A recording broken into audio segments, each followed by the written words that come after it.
여러분 안녕하세요. 여의도 클래스입니다. 진행의 박소연입니다. 시장이 정말 오락가락하네요. 그 흐름에 따라 우리 투자자들의 표정도 웃었다가 하루는 울었다가 이게 너무 수없이 반복되니까 이제 지쳐버리는 듯합니다. 지난주에는 다행이라고 생각했죠. 폭락 뒤에 정말 폭등 또 급반등 뭐 이런 식으로 이제 전개되면서 마무리를 지었으니까요. 물론 전쟁 이슈가 이제 끝난 게 아니라는 것을 알기에 변동성은 각오하고 있었는데 이번 주도 정말 대단한 한 주로 기록될 것 같습니다. 자, 시장의 키워드를 토대로 해서 시장 얘기 나누는 시간. 오늘도 시장 전체에 대한 이야기를 해볼 수밖에 없습니다. 아직 끝나지 않은 이슈. 이란 전쟁이라는 어떤 키워드 아래 시장은 오락가락합니다. 어제만 하더라도 그렇게 시장은 시퍼렇게 질렸었는데요. 오늘은 또 언제 그랬냐는 듯이 또 이렇게 급상승을 해버립니다. 정말 피로도가 누적되고 있는 그런 모습 속에 변동성은 앞으로도 각오를 해야 될 것 같죠? 이런 가운데 우리는 어떤 중심을 잡아야 될 것인가 그 고민 오늘 또 들어가도록 하겠습니다. 앵커픽도 볼게요. 어제 이 얘기를 했었죠. 코스닥 액티브 ETF가 오늘 첫 상장된다. 두 개의 자산운용사에서 만들어낸 두 상품이 이제 동시에 상장이 된다라는 이야기와 함께 코스닥 시장의 활성화에 아무래도 도움이 되지 않겠는가라는 시각을 또 챙겨들었는데요. 대표적으로 2차 전지, 바이오 당연히 훈풍이 몰려들 수밖에 없는 그런 이슈이고 그 외에도요. 몇몇 종목들은 이 ETF에 속해 있다라는 이유로 오늘 강한 상승을 보여주기도 했습니다. 오늘 하루뿐이었을까요? 그냥 이슈에 맞물려서요? 아니면 좀 긴 안목으로 봤을 때도 볼만한 종목들일까요? 찐 전략들 챙겨보도록 하겠습니다. 여의도 클래스 지금 출발하도록 할게요.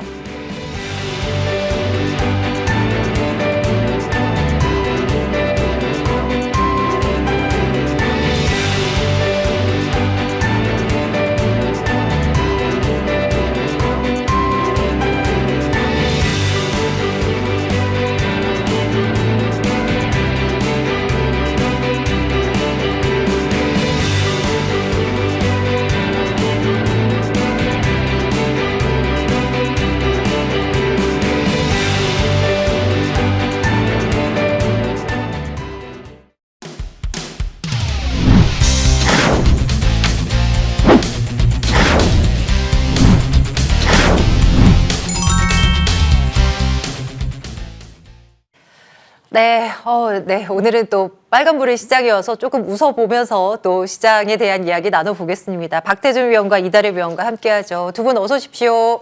안녕하세요. 네, 안녕하세요. 요즘은요, 위원님들 표정 관리하기가 너무 쉽지가 않은 것 같아요. 그냥 파란 불을 때 웃기는 조금 그렇잖아요. 그러니까 급락장에서는 조금 우울한 느낌으로 갔다가 또 이렇게 뒷날에는 또 아무렇지도 않은 듯이 또 확 웃으면서 방송을 하자니 저도 좀 민망합니다. 시장이 이렇게 왔다리 갔다리 하고 있는데요. 박태준 위원님, 시장 어떻게 바라보고 계신가요, 요즘? 글쎄, 저도 정신을 못 차릴 정도로 하루하루 또 명암이 좀 엇갈리는 그런 상황 속에서 우리 투자 여러분들도 매매하시는데 좀 많은 또 혼란스러운 그런 또 생각을 좀 하고 계실 것 같아서 좀 걱정이 됩니다.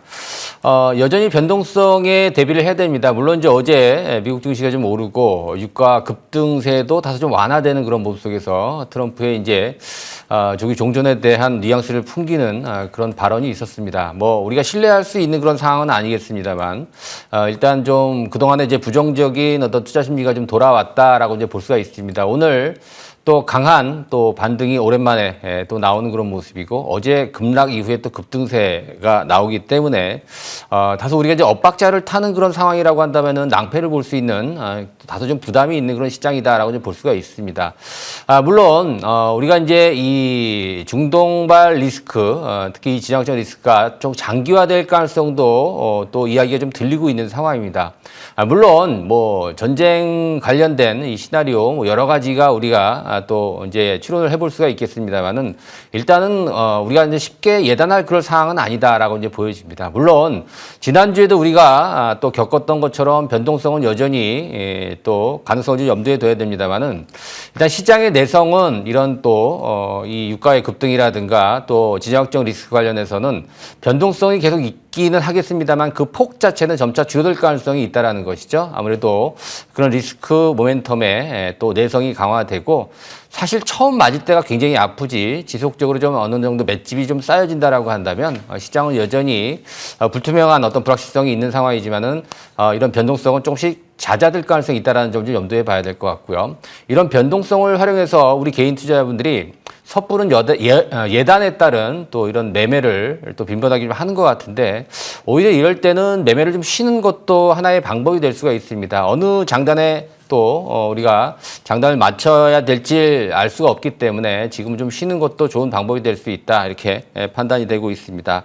아무튼 하반 경지성이 확인이 될 때까지 혹은 또 시장의 변동성이 조금 잦아들 때까지는 무리한 매매를 조금 쉬는 것도 좋은 방법이 될 것이다 말씀드리고 또 아울러 투기 매매 이런 잦은 매매 이런 것보다는 홀딩 관점 좀 유지하시는 것이 상대적으로 자신이 없는 투자자분들 같은 경우에는 좀 유리할 수 있다라는 그런 말씀을 좀 드립니다. 그리고 뭐 이 리스크가 장기화된다라고 하더라도 시장은 하반 경직성을 유지할 가능성이 있다라는 말씀 좀 드렸는데요. 만약에 시장이 지금보다 투자 심리가 조금 더 살아나는 모습이라고 한다면 코스피 쪽보다는 코스닥 쪽에 좀 관심을 둬야 된다라는 그런 관점을 계속 유지를 하고 있습니다. 우리 투자 여러분들도 오늘 같은 경우에도 물론 지수 폭은 이 코스피 쪽이 좀 더 강한 반등을 줬습니다만 시장 내면을 들여다보면 코스닥 쪽이 조금 더 질적인 상승 면에서는 더 뛰어났다라고 이제 판단이 되고 있기 때문에 앞으로도 코스닥에 대한 관심이 좀 필요하다라는 말씀을 좀 드릴 수가 있겠습니다. 코스닥 시장의 대표적인 종목, 우리가 관심을 가져야 되는 종목 두 종목만 한번 차트 보면서 말씀드리도록 하겠습니다. 네. 자, 시총 1위 종목 에코프로인데요. 이 시간을 통해서 에코프로에 대한 어떤 강조는 계속해서 말씀을 드렸습니다. 특히나 이제 이 액티브 ETF가 오늘 두 개가 좀 상장이 되면서 관련된 종목군들이 급등세를 좀 보여줬습니다. 하지만 에코프로는 오늘 고점 시초가보다 좀 밀리는 그런 모습으로 마감이 되는 상황이었는데 여전히 지난 고점을 넘어서면서 지금 보시면 지난주 이틀 동안의 급락 이후에 빠른 추세 복귀가 이어졌다라는 그런 점을 또 우리가 또 고려를 해봐야 될 것 같고 또 나름대로 내일부터 또 이어지는 금요일까지 인터배터리 2026 행사에 대한 모멘텀까지를 기대해 본다라고 한다면 에코프로 코스닥 시장 강세와 함께 빠질 수 없는 그런 어떠한 집중을 우리가 좀 해봐야 되는 그런 종목 중에 하나다라는 말씀 좀 드리고요. 두 번째는 이 바이오 헬스케어 중에서 G2G 바이오라는 종목입니다. 이 종목 역시도 최근에 급락 이후에 추세를 빠르게 돌렸다라는 것이 큰 장점이다라고 볼 수가 있겠고요. 최근 3월 달 들어서면서도 거래가 크지 않은 그런 상황 속에서도 추세를 좀 유지하면서 역사적인 신고가를 목전에 두고 있다는 점, 이 점도 한번 우리가 또 눈여겨봐야 될 것 같습니다. 특히나 장기 지속형 약물 전달 플랫폼의 가치는 지속적으로 또 확장되고 있는 그런 상황이고요. 또 작년도부터 독일의 베링거 인겔하임하고 공동 연구를 하고 있다는 점, 장기 지속형 이제 주사제형 공동 개발에 대한 기대도 상당히 좀 많이 갖고 있는 그런 상황입니다. 최근에 1,500억 자금 조달에도 성공적으로 또 수행이 되면서 일단 추가적인 어떤 신고가 돌파에 대한 기대가 된다. 그래서 앞서 말씀드린 에코프로와 G2G 바이오 두 종목 우리가 코스닥 시장의 강세와 함께 좀 관심 있게 지켜봐야 되겠다 말씀을 드리도록 하겠습니다. 확실히 이렇게 변동성이 커지고 난 이후 위원님들의 입에서 코스닥 시장에 대한 종목들 또 시장에 대한 어떤 강조 코멘트 이런 거를 많이 듣게 되는 것 같습니다. 이달의 위원님은 어떤 시각 가지고 계실까요? 정말 변동성이 극심한 그런 모습으로 진행되고 있는데요. 위원님, 그런데 이런 변동성 장세, 이란 전쟁 이슈가 딱 터지기 이전까지 우리 맨날 그거 했잖아요. 지수는 더 올라갈 것이고, 뭐 코스피 지금 뭐 7천이 문제냐, 8천 뭐 온갖 장밋빛 전망들 너무나 많이 이야기를 하지 않았습니까? 이란 전쟁 이후로 차마 입에 지금 담기 어려운 그런 말들이 되어 버리긴 했는데요. 어떻게 좀 길게 보면 그래도 여전히 좀 올라가는 거를 좀 희망해 볼 수 있을까요? 어떻게 생각하십니까? 네, 최근에 굉장히 극단적인 변동성 장세가 나타나고 있죠. 외생적 변수에 의한 이러한 극단적인 변동성 장세에서 사실 기술적 분석을 한다라는 것 자체가 무의미하다라고 보고 있는데요. 다만 이럴 때일수록 시장을 단기적인 관점보다는 장기적인 방향성에 집중을 해야 되지 않을까 그렇게 말씀을 드리고요. 우리나라 증시가 이제 고점을 찍었고 또 중장기적으로 하향 추세를 본다라고 한다면 시장이 올라올 때마다 주식 비중을 축소하는 것이 맞겠죠. 하지만 여전히 중장기적 우상향 추세를 보고 있다라면 시장이 과하게 하락할 때마다 주식의 비중을 늘려가는 것이 맞고요. 또 외생 변수가 사라지기 전까지 반등이 나온다라면 일부 매도 현금을 확보하고 다시 또 주식 비중을 조금씩 늘려가는 그러한 전략이 유효하다라고 보여집니다.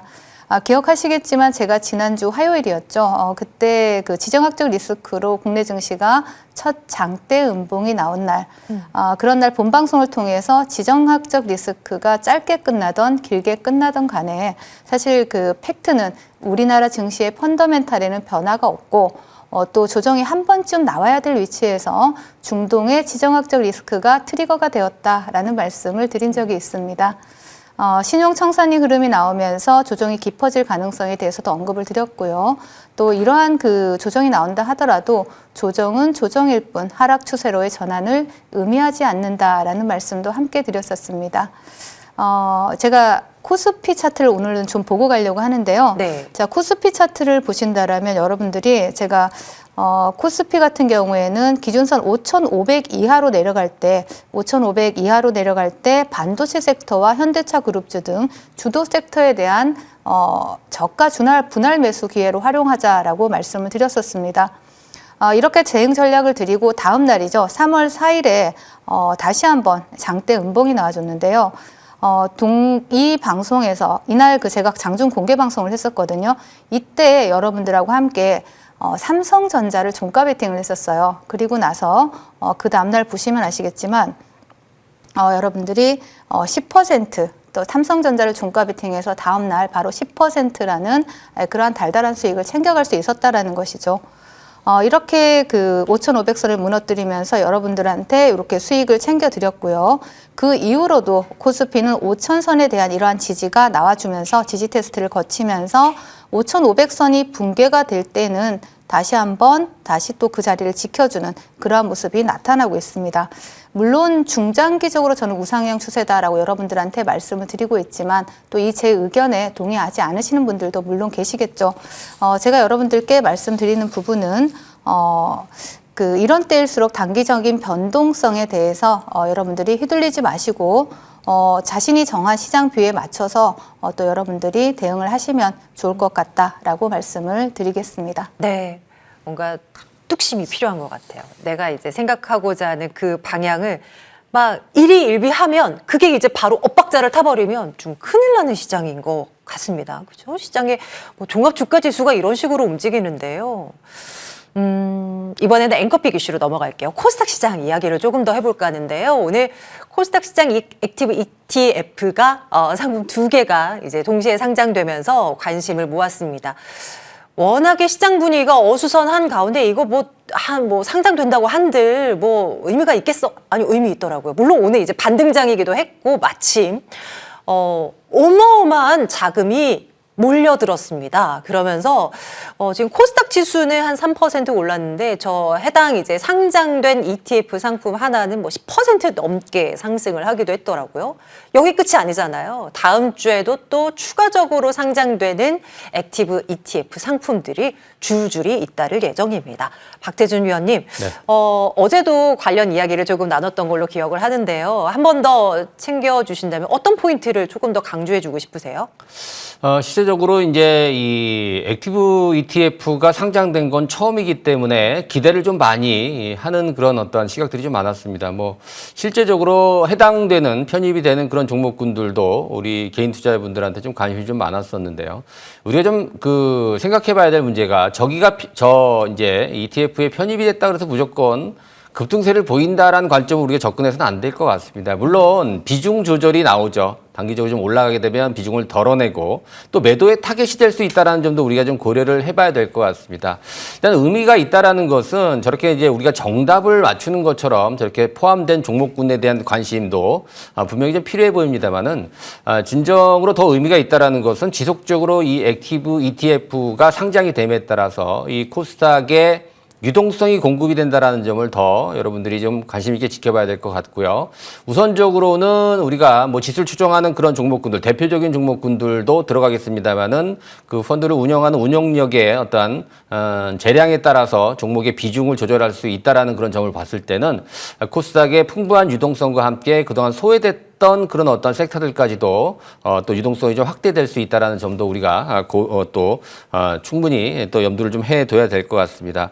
자, 오늘 이런 기대감으로 인해서 시장이 좀 올랐는데요. 물론 이제 코스피가 상승폭은 훨씬 더 좀 컸습니다만은 코스피 시장에서 두 자릿수 대 상승률을 기록한 종목을 오늘 좀 헤아려 보니까 20종목이 채 안 됐습니다만은 코스닥의 두 자릿수 이상 상승률을 보였던 종목이 거의 이제 100종목에 육박할 정도로 일단 질적인 면에서는 코스닥 시장이 훨씬 더 앞섰다라는 말씀을 드릴 수가 있을 것 같고 앞으로 이러한 유동성의 공급으로 인해서 뭐 ETF의 힘이라고 할 수도 있겠습니다만은 당분간 코스닥의 어떤 코스피 대비 키 맞추기 상승이 좀 더 이어진다라고 한다면 이 유동성의 힘으로 코스닥에 대한 관심을 조금 더 우리가 가져봐야 되지 않겠냐. 앞서도 말씀드린 것처럼 코스피 대비해서 코스닥의 어떤 풍부한 유동성이 조금 더 집중될 가능성이 있다는 점을 한번 우리가 염두를 좀 해 두셔야 될 것 같습니다. 특뚜렷하게 섹터를 구분한다라기보다는 앞서 말씀드린 대로 이 액티브 ETF의 어떤 주 섹터를 보게 되면 일단 뭐 헬스케어 쪽하고 IT 쪽으로 집중이 되어 있기 때문에 우리가 대형 바이오 섹터 그리고 반도체 소부장 또 이 코스닥 150 위주로 우리가 먼저 관심을 좀 가져본다라고 한다면 후에는 좀 시간이 걸리겠습니다만은 코스닥 중소형주들까지도 유동성이 좀 확산될 수 있다는 점. 앞으로 이제 코스닥이 뭐 언제까지 올라갈지는 알 수는 없겠습니다만은 이제는 좀 관심을 좀 더 집중해야 된다라는 그런 말씀 좀 드리면서 이 바이오 섹터와 IT 대표적인 종목 한 종목씩 좀 소개를 해 보도록 하겠습니다. 지금 신고가를 돌파하고 있는 보로노이라고 하는 또 바이오 섹터인데요. 4월에 있을 미국 암학회 AACR이라고 하는 이 암학회에서 또 일단 업데이트된 그런 임상 데이터를 좀 발표할 것으로 이제 기대가 되면서 최근에 역사적 신고가를 돌파를 했습니다. 오늘은 다소 좀 밀리긴 했습니다만 여전히 관심권에 둬야 되는 주요 우리 바이오 섹터다라고 이제 볼 수가 있을 것 같고요. 두 번째는 제가 뭐 이 시간을 통해서 지속적으로 강조를 하고 있는 리노공업이라는 종목입니다. 일단 코스닥 소부장, 반도체 소부장의 시총 1위 종목으로서 뭐 이 종목 역시도 우리가 이제 이 액티브 ETF에 포함이 돼서 지속적인 어떤 신고가 랠리를 또 펼칠 것으로 예상이 되고 있는데 오늘은 전강 후약의 모습이었습니다만은 여전히 코스닥 소부장 시총 1위 종목으로서 우리가 좀 관심을 가져야 된다. 이 두 종목 정리를 좀 해보도록 하겠습니다. 네, 보로노이 그리고 리노공업에 대한 관심 그리고 네, 코스닥 시장 전반의 좀 활성화, 그 가능성, 네, 좀 열어두고 지켜보자라는 말씀 들어봤습니다. 이다래 위원님도 비슷한 생각 주실까요? 위원님, 코스닥 시장 간다 하면서 물론 뭐 코스피와 덩달아서 좀 갔지만 조금 매번 좀 밀린, 조금 후순위에 놓여있는 듯한 느낌 받았거든요. 이제는 좀 달려나갈 태세를 좀 갖췄다고 보십니까? 어떤 관점이세요? 네, 뭐 오늘 뭐 코스닥 액티브 ETF, ETF로 인해 가지고 여러분들이 코스닥이 좀 달려나가지 않을까라고 또 기대를 하고 계실 것 같은데 코스닥 액티브 ETF 같은 경우에는 금일 또 출시가 됐죠. 그리고 관련주들이 시장에서 또 두각을 나타냈습니다. 그리고 오늘 17일에 하나자산운용의 액티브 ETF가 또 출시될 예정으로 있고요. 또 다른 자산 운용 같은 경우에도 코스닥 ETF 또 이러한 출시가 이어질 것으로 보여집니다. 액티브 ETF 뭐 일종의 시대적 변화다라고 볼 수가 있겠는데요. 살아남기 위해서는 시대적 변화에 적응을 해야 되겠죠. 그리고 또 적응하기 위해서는 낙수 효과를 기대하고 또 이러한 그 개별 종목에 투자하기보다도 액티브 ETF를 분할 매수하는 것도 하나의 전략적 방법으로 좋아 보입니다. 단 개별 종목 접근 시에는 이미 기대감으로 많이 상승해 있는 그러한 종목들에 대해서는 낙수 효과보다도 포트폴리오 리밸런싱에 대한 부분도 고려하셔야 된다라는 부분 말씀을 드리고요. 그렇기 때문에 기업의 펀더멘탈이 우수하고 또 성장 모멘텀이 갖춰진 종목에 대해서는 상승 시에 추격 매수를 하시기보다는 시장 변동성이 확대될 때 여러분들이 중장기적인 관점에서 차분히 분할 매수로 접근하시는 것이 좋아 보인다라고 정리를 해드리고요. 그리고 종목을 두 종목 정도 보고 가겠습니다. 자, G2G 바이오를 먼저 보실 수가 있는데요. 제가 본방송을 통해서 반복해서 계속해서 말씀드린 종목 가운데 하나인데 바이오 플랫폼 기업이죠. 제약 바이오 섹터에 설명드릴 때마다 강조를 드렸던 종목이고요. 최근에 1,500억의 자금 조달을 성공을 하면서 시장에서 다시 한번 주목을 받았다라는 말씀도 드렸습니다. 오는 6월에 그 코스닥 159송 종목 정기 변경 일정에 대한 기대감도 받고 있는 종목이고 금일 그 상장된 삼성 자산운용의 코스닥 액티브 ETF에 대한 바이오 섹터의 구성 종목이기도 합니다. 그래서 동종목을 좀 관심 있게 더 보시면 좋을 것 같다라고 말씀을 드리고요. 그리고 한중 NCS를 보실 수가 있는데 동사는 자동차 부품 업체죠. 내연기관 배기장치라든가 또 열교환기 냉각 모듈을 생산하는 그러한 업체인데요. 현재는 ESS나 전기차 모듈 사업 매출이 80%가 넘습니다. 국내 유일의 순행식 ESS 냉각 시스템 기술을 가지고 있는 기업이고요. 앞서 말씀드렸던 그 G2G 바이오와 마찬가지로 삼성 자산운용의 코스닥 액티브 ETF의 ESS 구성 종목으로 들어갑니다. 내일부터 시작될 인터배터리 2026의 기대감 또한 작용하고 있기 때문에 이러한 부분에 관심 가지면서 추적해 보시면 좋을 것 같다라고 정리를 해드리겠습니다. 네, 좋아요. 코스닥 시장에 어떤 종목을 또 특징적으로 봐야 될까 한번 부분들 고민을 해보았습니다. 이제 포트폴리오 안에 있는 종목들의 흐름 추적하러 가겠습니다.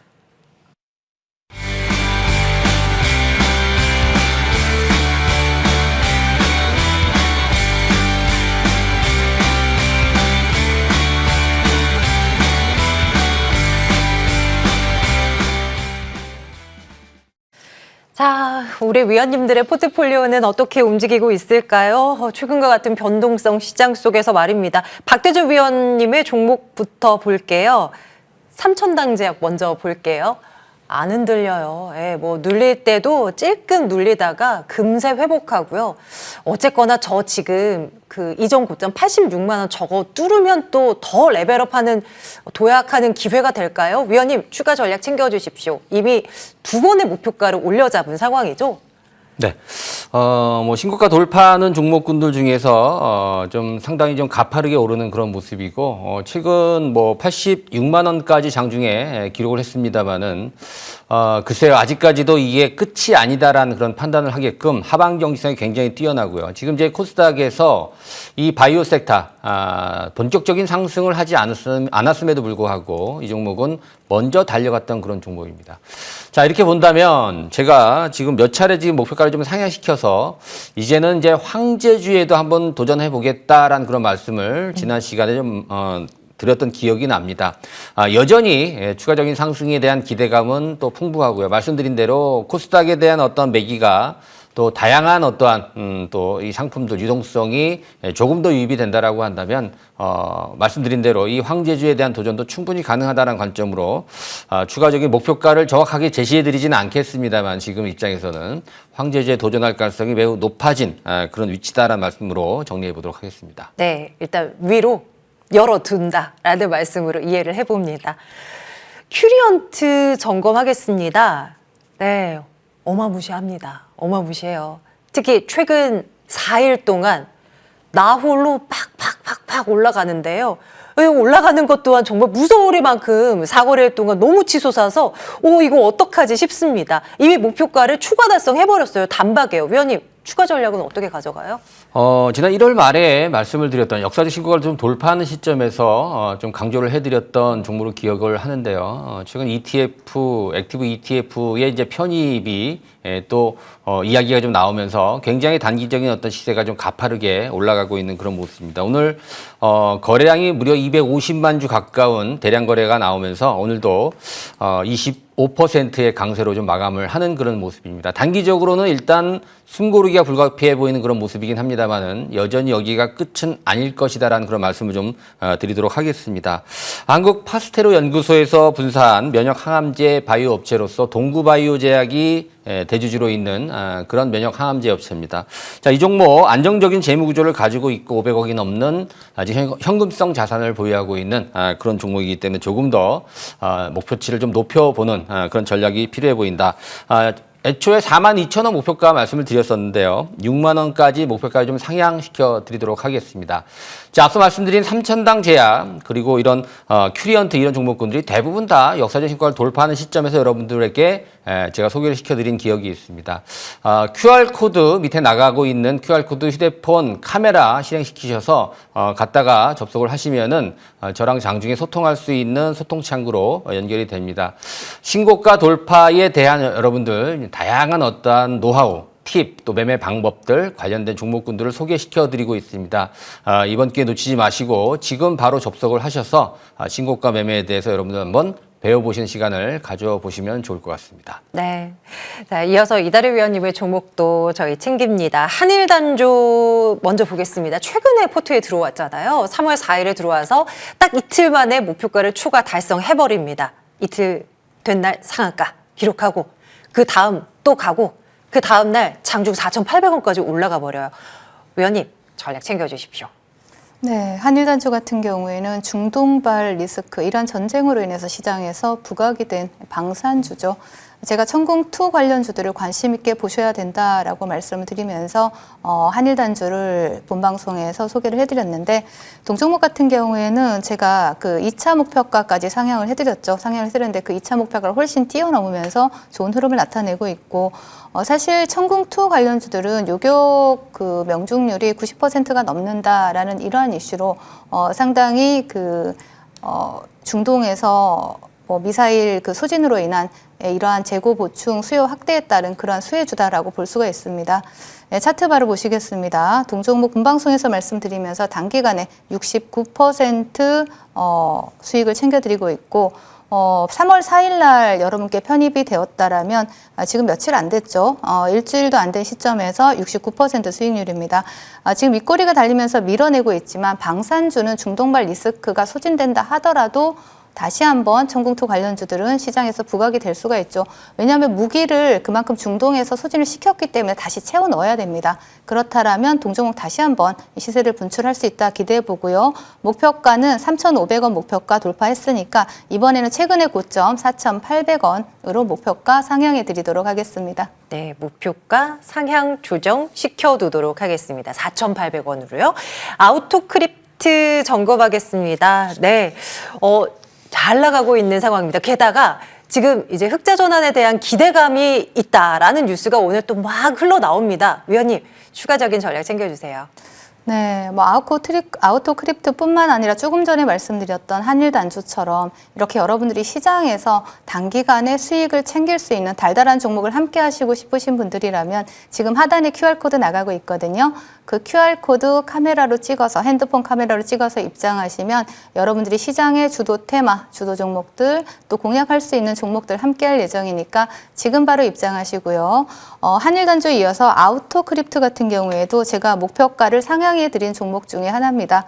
네, 동종목 같은 경우에도 금일 대표적인 ETF 편입 수혜주입니다. 삼성자산운용의 액티브 ETF 편입 수혜주로 보실 수가 있고요. 자율주행 구성 종목으로 편입이 되었죠. 그래서 아우토크립트 같은 경우에도 금일 두 자릿수 상승률을 강하게 나타내 주었는데 제가 2차 목표가를 22,000원으로 상향해 드렸습니다.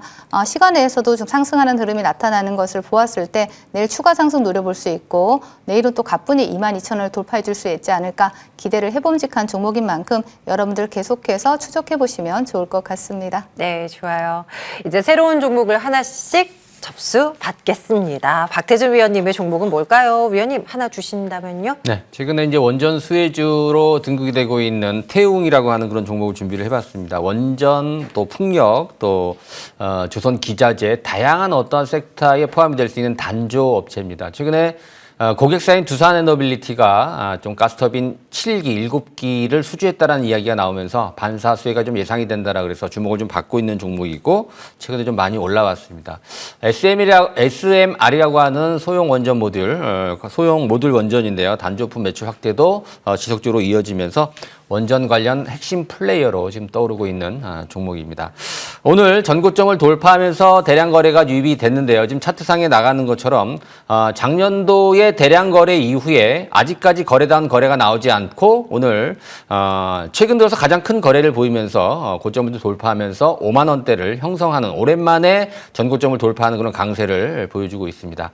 목표가 6만 원까지 일단 제시를 좀 해보도록 하겠고요. 손절매 가격 3만 원으로 제시해드리도록 하겠습니다. 네, 태웅입니다. 목표 가격 6만 원, 손절 가격 3만 원입니다. 이달의 위원님의 종목은 어떤 걸까요? 위원님도 하나 주십시오.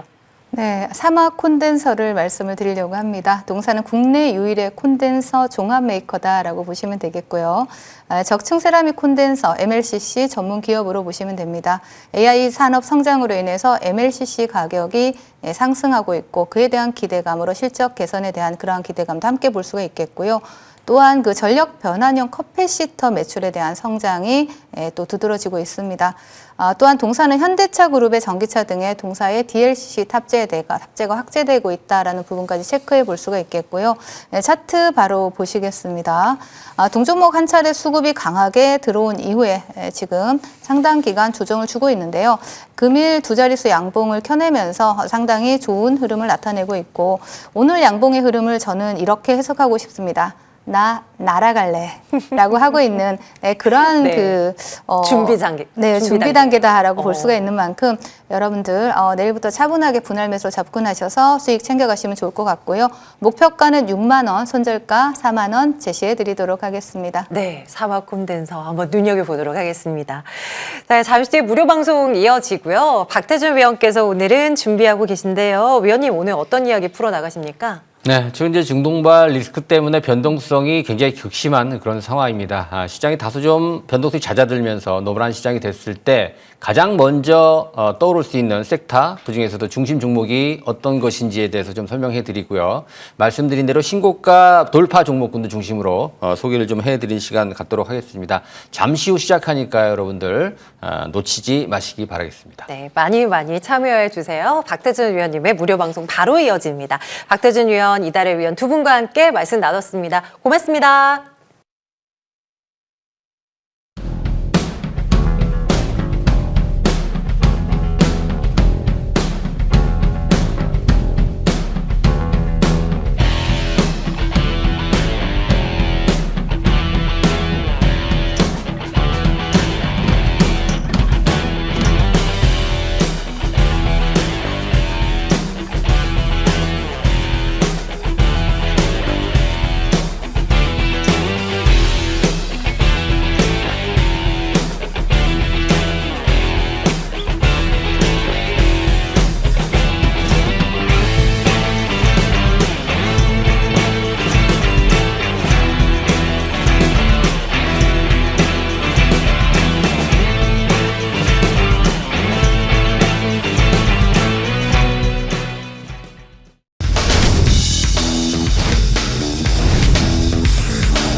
레벨업 여의도 클래스로 왔고요. 이제 김도영 위원과 함께 또 이분의 시각을 챙겨보도록 할게요. 위원님 어서 오십시오. 네, 안녕하십니까. 네, 안녕하세요. 오늘 뭐 코스닥 시장 쪽으로 좀 관심이 집중되는 것 같아요. ETF 상장 뭐 이슈와 관련해서요. 네. 물론 뭐 코스닥 시장에도 반도체 종목들이 많지만 그간 워낙에 우리가 반도체 투톱 또 코스피 시장에 큰 반도체 관련주들 많이 봤잖아요. 네.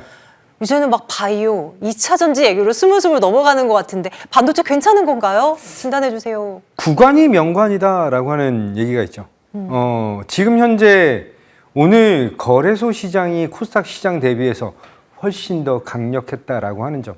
모든 자금이 반도체 투톱으로 쏠리고 있는 모습 안에서 코스닥 시장은 이렇게 보시면 될 것 같아요. 액티브 ETF라고 하는 새로운 것에 사람들은 환호를 보내준 것이다라고 보시면 되시고 이 액티브 ETF 안에 들어가는 제약바이오 그리고 굉장히 강력한 상승력을 보여줬던 반도체 소부장. 그런데 이 반도체 소부장단이 SK 하이닉스랑 삼성전자의 성장 없이 혼자서 갈 수 있느냐? 저는 이게 가장 중요한 투자에 대한 포인트다라고 말씀드리겠습니다. 그러면 오늘의 럭키세븐에서 우리가 이제 준비를 해야 되는 것은 무엇이냐? 오늘 시장도 마무리가 됐죠. SK 하이닉스, 삼성전자, 현대차도 다시 한번 상승에 대한 동력을 잡았다라고 한다면 저는 감히 이런 포인트로 안내를 드리겠습니다. 다음 주죠. 16일부터 진행될 GTC 2026. 여기서 어떤 얘기들이 나타날 것인가 라고 하는 것. 제가 저번에도 약간 언지를 드렸는데 젠슨 황이 언급한 새로운 성장에 대한 기술과 모멘텀은 최소 6개월에서 길게는 2년 정도 우상향 포인트를 보여준다 라고 보시면 될 것 같아요. 작년에 얘기가 나왔던 800V 그리고 CPO 관련된 이슈들이 올 한 해 시장을 굉장히 뜨겁게 달구고 있다라고 보시면 됩니다. 그러면 이제 본격적으로 이 GTC 2026에서 우리가 어떤 것을 봐야 되느냐라고 한다면 사실 일시는 16일부터 19일이기 때문에 일시는 16일 날 젠스왕의 컨퍼런스를 이제 다들 기다리고 있는 그런 상황이고요. 장소는 그렇게 크게 중요하지 않는다라고 하는 점. 여기서 중요한 것은 참가하는 한국 기업에 SK 하이닉스 최태원 회장님이 참석을 한다라고 보시면 될 것 같고요. 가장 굵직한 친구들이에요. 삼성전자, 그리고 SK 하이닉스, 그리고 현대차까지. 이렇게 보시면 된다라고 보겠습니다. 그러면 이제 이 기조연설 3월 17일 날 오전 3시 그때는 잠을 좀 못 잘 것 같아요. 실시간으로 좀 확인을 하고 새벽 3시에 진행이 될 것인데 어떤 얘기가 나올 것이냐라고 한다면 주된 내용은 이거예요. 루빈 칩셋과 파인만 칩셋, 지금 루빈 칩셋, 베라 루빈 칩셋은 굉장히 많이 들으셨을 거예요. 그런데 여기에 파인만 칩셋이라고 하는 것이 새롭게 등장하는 포인트. 그래서 이제 루빈이라고 하는 이 플랫폼으로 전환에 대한 속도를 가속화한다라고 보시면 되는데 중요한 게 이거예요. 지금 현재 엔비디아는 중국의 H200에 대한 수출을 정지를 시키고 그 H200 라인을 뭘로 바꾼다? 루빈 칩셋 라인으로 변화를 주겠다라고 한 이 포인트. 이게 바로 여기 있는 HBM4의 등판과 양산 일정과 겹쳐지는 그런 상황이죠. 여기서 중요한 점은 추가적으로 지금 현재 레벨 8인 CCL에 대한 니즈, 한마디로 이 CCL이 레벨 9으로 신제품으로 거듭나야 된다라고 하는 점이에요. 그를 통해서 두산전자와 관련주들에 대한 움직임이 상반기에 양산 일정이 마무리돼야 하반기 이 베라 루빈 출시에 맞춰서 납품을 할 수 있다라고 보시면 될 것 같아요. 따라서 1분기에서 2분기로 넘어가는 이 시점이 가장 반도체에 대한 투자 포인트가 폭발하는 시기이다라고 보겠습니다. 또 하나는 계속 얘기가 나오고 있는 얘기예요. 액침 냉각, 액체 냉각 관련된 얘기가 나오고 있는데 이 냉각과 기술 기판 관련된 이슈, 더욱 중요한 것은 여기서 1.6테라 시대에 대한 데이터 병목을 해결할 수 있는 게 이 전력 비용과 데이터 병목이 같이 맞물리면서 주된 포인트가 나타난다라고 한다면 현재의 시장 대장은 실리콘 포토닉스로 볼 수 있겠지만 우리가 재작년부터 계속해서 기다리고 있는 이 기판 기술에 대한 진화, 유리기판의 시대가 이제 다가오고 있다라고 보시면 됩니다. 그를 통해서 이번 대만에서는 1조 6천억 달러를 투자를 하면서 중국에 있는 이 기판 산업들을 대만 본토에 생산하는 것으로 전환 포인트를 보여준다라는 것은 지금 현재 이 PCB 시장에 대한 폭발적인 개화에 집중도를 높이자라고 말씀드리겠습니다. 여러 가지 종목들이 있어요. 뭐 이수 페타시스부터 시작해서 심텍, TLB, 대덕전자까지의 움직임. 저는 이 반도체가 계속해서 신고가의 영역에서 추가 돌파까지 나타나는 이 흐름에 주목도를 높여야 되겠죠. 자, 추가적으로 800VDC라고 하는 것이 나타나고 있습니다. 이 800VDC가 뭐냐면 지금 현재는 400VDC AC로 진행되고 있다라고 보시면 될 것 같아요. 지금의 이 에너지의 생산이 직류가 아닌 교류로 생산이 되고 있다라고 한다면 지금 새롭게 대두되고 있는 태양광 그리고 원전 이쪽에 대한 니즈는 직류로 생산이 되는 그런 에너지원이기 때문에 직류로에 대한 전환 포인트 800V이기 때문에 굉장히 강합니다. 이렇게 강력한 전압을 성공적으로 눌러줄 수 있는 차단했다 풀어줬다를 하는 것이 바로 캐패시터라고 하는 제품이죠. 그래서 비나텍이라고 하는 이 기업이 블룸에너지가 시장에서 가장 큰 상승과 도약을 보여주고 있다라고 보시면 됩니다. 자, 그러면 이제 종목을 하나씩 보도록 할게요. 가장 중요한 종목이죠. SK하이닉스. 우리 여의도 클래스에서 26만 6천 원 정도에서 안내를 드렸던 종목인데 앵커님이 이렇게 생각하실 것 같아요. 이 반도체 대장, 반도형의 포인트가 SK하이닉스 언제 다시 매수한 안내를 할 것인가가 굉장히 궁금하시지 않을까라는 생각을 좀 갖고 있는데 네. 지금 계속 기다리고 있었던 이 61선에 대한 지지가 61선이 지금 초록색이네요. 그렇죠. 네. 네. 다시 한번 나타났다라고 한다면 이번 GTC 2026 이후에 대한 포인트에서 제가 다시 한번 초대장주의 흐름 이런 종목이 우리가 비중을 실어서 수익금을 가장 크게 나타낼 수 있는 수익률 면적으로도 350%의 상승을 보여준 시총 2위 종목입니다. 이런 종목으로 시장을 공략하셔야 되고 이제 LPDDR6까지 개발이 됐어요. 그를 통한 성장 모멘텀 굉장히 매력적이다라고 보겠습니다. 자, 두 번째 또 대형주예요. 삼성전기 보도록 하겠습니다. 삼성전기는 제가 12월 30일 날 안내드리면서 1월 2일 날 편입된 종목이에요. 올해 2026년 따끈따끈하게 첫 번째 종목이었다라고 한다면 이 종목이 30만 원이 채 되지 않는 30만 원 돌파부터 본격적인 시작이 나타날 것이다 라고 말씀드렸죠. 30만 원 돌파 이후 47만 4천 원까지 가는데 정말 또 한 번 21선에 대한 지지 여부를 확인했다. 그러면 본격적인 이 AI 시장에서 가장 강력한 성장을 보여줄 수 있는 이 온디바이스 쪽에 대한 니즈, 특히 MLCC 가격에 대한 인상 여부까지 있죠.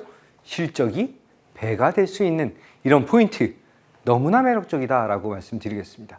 자, 추가적으로 약간 작은 종목들이에요. STI는 움직임이 아주 강력하진 않습니다. 위로 세게 막 튀어 오르는 것보다는 지속적인 우상향을 보이기 때문에 스윙적인 측면으로 보시면 된다라고 말씀을 좀 드리고요. 추가적으로 주성 엔지니어링 이 종목은 잠시 후에 제가 AS 시간에서 안내를 드리도록 하고요. KC텍이 오늘 이게 나타났죠. KC텍에 대한 니즈가 오늘 SK하이닉스에게 600억 넘는 수주가 터져 나왔다라고 보시면 될 것 같아요. 이 600억 넘는 수주에 대한 모멘텀 이제 우리는 차분하게 추가적인 기회, 성공에 대한 기회를 잡으셔야 된다라고 말씀드리겠습니다. 지금 약간 화면에 대한 변화가 안 나타나고 있는 그런 상황인데 지금 이 시장 저는 이렇게 표현을 좀 드릴게요. 지금 현재 시장에서 가장 중요한 것은 시장의 단기적인 변동성 확대, 유가에 대한 급등, 맞습니다. 저는 이렇게 표현드리겠습니다. 매크로를 맞출 수는 없어요. 전쟁이 내일 끝난다? 일주일 뒤에 끝난다? 한 달 뒤에 끝난다? 그 누구도 확답하고 장담하지 못하는 상황이죠. 이런 불확실성을 우리는 확실한 성장이 나타나는 산업과 그 산업 안에서의 대장주 공략으로 이 불확실성을 헤쳐나가고 넘어가셔야 된다라고 보시면 됩니다. 자, 비나텍에 대한 니즈도 있고요. 추가적인 움직임들이 계속 나타나고 있는데 이 비나텍이 1월 20일 날 안내를 드린 거예요. 1월 20일 날 SOFC의 이제 캐파시터 관련된 종목이다라고 안내를 드렸는데 블룸에너지 납품을 하고 있어요. 국내에서 유일하다라고 보시면 될 것 같고요. 이 구간이 한 8만 원? 8만 5천 원 정도 구간이었다라고 한다면 이제는 13만 7천 원, 이제 신고가 라인에 위치해 있다라고 보시면 됩니다. 신고가의 영역, 이 돌파에 시장의 집중도가 높아진다. 이렇게 말씀드리겠습니다. 자, 중요한 점은 오늘 시간이 굉장히 짧기 때문에 하단에 나가는 이 QR코드를 통해서 이 김도영의 럭키세븐, 반도영의 이 반도체 전략에 대한 포인트 굉장히 중요합니다. 지금 3월을 마무리하고 4월과 5월, 6월 2분기를 준비해야 되는 가장 중요한 시점, 특히 GTC 2026에 대한 포인트까지 받아보시기 바라겠습니다. 좋아요. 다양한 소통의 창구가 열려 있고요. 저희 포트폴리오 안에 들어와 있는 종목들 체크할게요. 비나텍 먼저 볼 건데요. 올라가길 비나이다라고 말씀 주셨던 기억이 있는데 와 진짜 잘 올라가는 거 있죠. 꾸준하게 우상향하면서 지금 어느덧 누적 상승 60%를 바라보고 있는 상황입니다. 위원님 목표가 높다 생각했는데 거의 임박이네요. 네. 목표가 15만 원이 이제 얼마 남지 않았죠? 이번에 신고가 영역입니다. 굉장히 자유롭게 보시면 될 것 같아요. 제가 말씀드리는 시장의 흐름에서 이 유연함과 담대함을 가지고 계신 분들은 이번 시장의 급락 구간에서도 크게 여의치 않고 수익을 올릴 수밖에 없는 이런 종목에 대한 전략. 이게 가장 중요하다라고 말씀드리고 수익 다시 한번 축하드리도록 하겠습니다. 시장에 대한 흐름 안에서 15만 원 돌파까지 힘차게 가보자. 이렇게 말씀드리겠습니다. 좋아요. 비나텍도 그렇지만 1월 말에 포트에 들어온 주성 엔지니어링의 상승세도 만만치가 않거든요. 이 종목은 정말 든든해요. 들어오자마자 계속 올라가는 중이에요. 역시 목표가 임박이고요. 누적 100% 가까이 지금 쌓아놓고 있는 상황인데 와 엄청나네요 정말. 네. 전공정과 유리기판의 니즈를 보여주고 있는 그런 상황이죠. 주성 엔지니어링 추천 자리가 다 여기입니다. 그러니까 네. 이제 막 시작하는 구간에서 맞아요. 이 여의도 클래스만 보셨어도 100% 수익을 보시는 거예요. 이런 전략이 가장 중요하죠. 그렇다고 급등주나 테마주가 아니라고 하는 점. 시장에서 굵직한 종목으로 100%, 200% 이런 상승력들을 보여주는 지금 현재 반도체에 대한 성장 동력. 저는 매력도를 높이셔야 된다라고 말씀드리고 이런 주성 엔지니어링의 추가적인 전략 포인트와 확대 전략, 반도체 전략 하단에 나가는 QR코드를 통해서 입장, 핸드폰을 딱 찍으면 입장하실 수 있으시거든요. 입장하셔서 추가 전략 받아보시기 바라겠습니다. 네, 참 한결같죠. 반도체에 대한 사랑. 구관이 명관이다. 물려도 반도체에 물려라. 계속 누누이 말씀 들어왔는데요. 새로운 종목도 반도체일까요? 위원님 하나 주세요. 네, 오늘 안내드릴 종목은 파크 시스템즈 안내드리도록 하겠습니다. 이 종목은 뭐냐라고 한다면 TSMC 쪽에 납품을 하는 그런 상황이에요. 삼성전자나 SK 하이닉스도 있겠죠. 시간적인 여유가 그렇게 크지 않기 때문에 조금 짧고 간결하게 말씀드리면 원자 현미경 관련된 종목이다라고 본다면 이 TSMC가 작년 대비해서 올해 32% 증설하거든요. 자, 차트를 보면서 말씀드릴게요. 자, 지금 현재 구간이 신고가 돌파 이후 조정 그리고 다시 상승한 이후에 60선에 대한 지지를 굉장히 잘 받았어요. 가격이 좀 비싼 게 흠이다? 아니요. 100만 원짜리도 사는데 지금 30만 원짜리 못 사실까요? 자, 30만 원부터 본격적인 상승에 대한 시작을 알린다라고 말씀드리면서 목표 가격은 이 위에 있는 저 위에 있는 38만 원을 안내를 드리고요. 손절 라인은 24만 원 안내 드리도록 하겠습니다. 바로 뒤 무료 방송이 이어집니다. 어떤 이야기 하십니까, 위원님? 오늘 안내드릴 것은 제가 차트를 하나 딱 보고 싶은데 시간이 되려나 모르겠어요. 차트를 하나 딱 보여드리면 제가 3월 6일 날 안내드린 게 바로 태웅이라고 하는 종목입니다. 이 태웅의 움직임이 3월 6일이 딱 이 구간이거든요. 여기에서부터 상승과 신고가 돌파. 목표가 5만 원 제시를 해드렸는데 오늘 5만 원 돌파까지 나타났어요. 시장에서 숨어있는 대장주들 그리고 시장을 주도하는 대장주들 투트랙 전략이 지금 현재 가장 중요하다. 자, 대형주 성공 전략 함께 하시고 싶으신 분들은 지금 잠시 후 무료 공개 방송에서 저를 만나시면 되시고요. 하단에 나가는 QR코드를 통해서 참석하지 못하시는 분들은 함께 럭키세븐 전략 소통 창구를 이용하시기 바라겠습니다. 네, 자, 여의도 클래스는 여기서 인사드릴게요. 무료 방송은 바로 시작되는 여러분들 많이 참여해 주십시오. 내일 뵙겠습니다. 고맙습니다.